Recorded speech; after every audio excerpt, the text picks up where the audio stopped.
Welcome to the Blue Eyes White Dragon deck profile. So of course we're going to start things off by having 3 copies of the Blue Eyes White Dragon. You can pick any art you want, you can pick any version you want. I just happen to have 3 of these in common, that's why they're here. So the goal of this deck is obviously to get Blue Eyes out as fast as possible, or beat down the opposing board with as many dragons as you can. Next up, we'll have 3 copies of the White Stone of Legend. This is your searcher for Blue Eyes because you want to have it either in hand or someplace that's not in the deck. So of course we're going to run a set of that to go along with it. So the effect of this is whenever it's sent to the graveyard, you can add a Blue Eyes White Dragon from deck to hand. And this is a lot easier than you'd think, so it could be either via discard effect, or if this is just destroyed by battle and sent to the graveyard, you can have it as a little chump blocker for you. For your main frontliners, we're going to have 2 copies of Luster Dragon, because the 1900 power is pretty darn decent. It is also a normal type, which can sort of matter in this deck. And as an additional beat stick, we do have the Alexandrite Dragon as a single copy, because it has a superior attack stat. So let's put them off to the side. For the little more utility-based ones, we do have a copy of Hieratic Dragon of Tefnuit. This is mainly just as a free special summon, as an additional body to either block with or to act as a tribute summon later on if you need to hard cast Blue Eyes White Dragon from hand. It also has the sub-effect where if it is tributed for, say, another dragon, it can special summon a dragon-type normal monster from hand, deck, or graveyard, though its attack will be reduced to 0. Attack and defense will be reduced to 0, but hey, sometimes you might just need the Blue Eyes on board, either as an additional blocker or for something else. Speaking of dragons that can get value off being tributed, we do have a copy of Tiger Dragon, more as a form of back row removal. So if it's tributed with a dragon monster, you get to destroy 2 up to 2 face down spell or trap cards on your opponent's side of the board. For extra summons, we do have a Checksum Dragon. So if an opponent declares an attack on you, regardless whether it's direct or not, you can special summon this from your hand and gain half of its defense in life points. So that's 1200 points for extra life, which might matter sometimes. A single copy of Twin-Headed Behemoth, more so either just to get an extra body on board, because if it's destroyed, it can come back once per duel, though its attack and defense will be reduced to 1000, but hey, maybe that's just enough to get a tribute summon on for a Tiger Dragon, or if you can special summon something else, enough for a Blue Eyes White Dragon. A single copy of Paladin of Felgrand. This is also another means to search a Blue Eyes from deck. If you normal or special summon this, it will essentially equip the Blue Eyes from deck to the field, and if it's equipped, it can't be targeted by monster effects your opponents control. Also, there's another effect where you contribute this and another monster you control to special summon a level 7 or 8 dragon type from your deck, dragon type normal monster, from your graveyard, special summon it onto the field. So you need to have a Blue Eyes already in the graveyard. You can't activate this effect if the only Blue Eyes you have on the field is the one that's equipped and have none in the graveyard. But still, that could sort of matter. If anything, you can just destroy you can destroy this with the Blue Eyes on it and then have that be your little graveyard play for the Blue Eyes White Dragon. Another means of getting dragons into the graveyard, we got Vanguard of the Dragon. So if you discard a dragon type monster from your hand, it gains a permanent 300 attack as long as it remains on the field. And if it's destroyed by your opponent's card effect, you can special summon 1 dragon type normal monster from either player's graveyard. So if he gets hit by a dark hole or a spot removal of some sort, you just get a free special summon. Or if he gets hit with a dark hole with the Blue Eyes on field with him, along with him, you will still get to bring back a Blue Eyes White Dragon. So that's really useful. A single copy of Kaiba Man, where you can normal summon him and then tribute him via his effect to special summon a Blue Eyes White Dragon from hand. Plus, he's Kaiba Man. You gotta have him in the Blue Eyes deck. One Rider of the Storm Winds. The function of this is to equip it to a normal, like essentially always equip it to a Blue Eyes to give it piercing damage and prevent it from being destroyed once. Because if it's equipped, this will get destroyed first. If the equipped monster is destroyed, rather. So, in an emergency situation, you can also equip it to your Alexandrites or your Luster Dragons since they are normal types. But mostly, you'd want to give this always to a Blue Eyes White Dragon. And possibly the star of this deck is the Keeper of the Shrine. This guy is nuts. He's got a really big butt at 2100. And if a dragon type you control is destroyed by combat, he can special summon himself from the graveyard.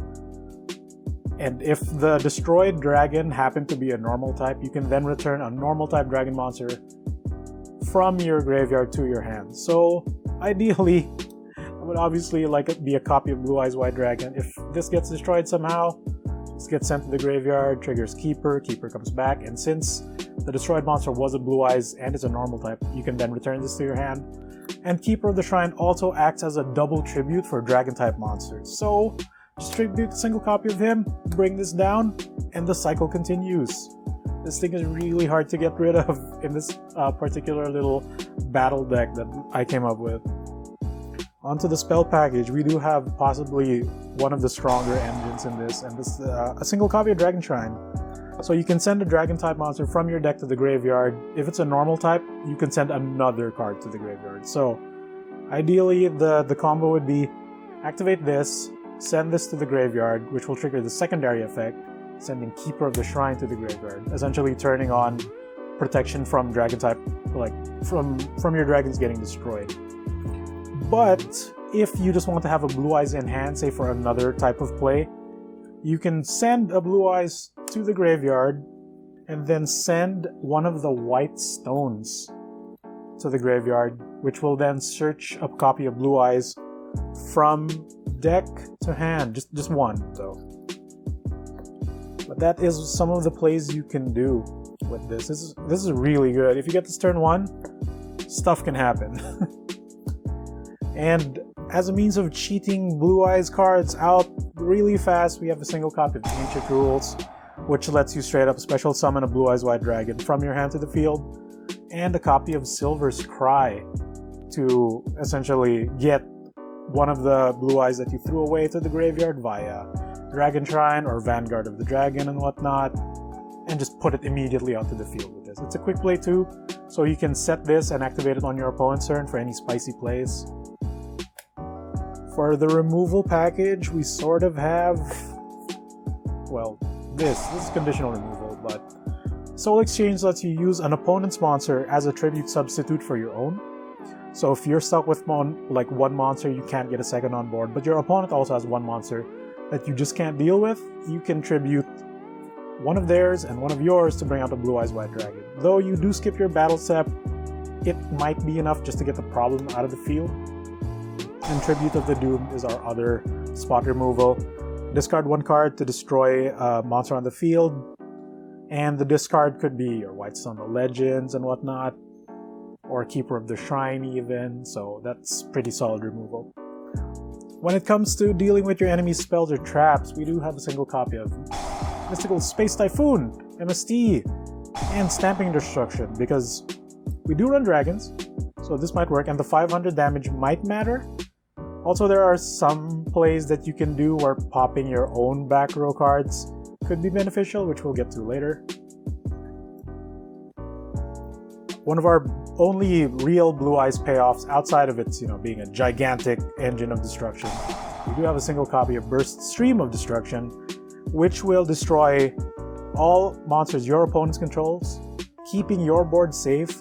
The only downside being Blue Eyes White Dragon cards cannot attack during this turn.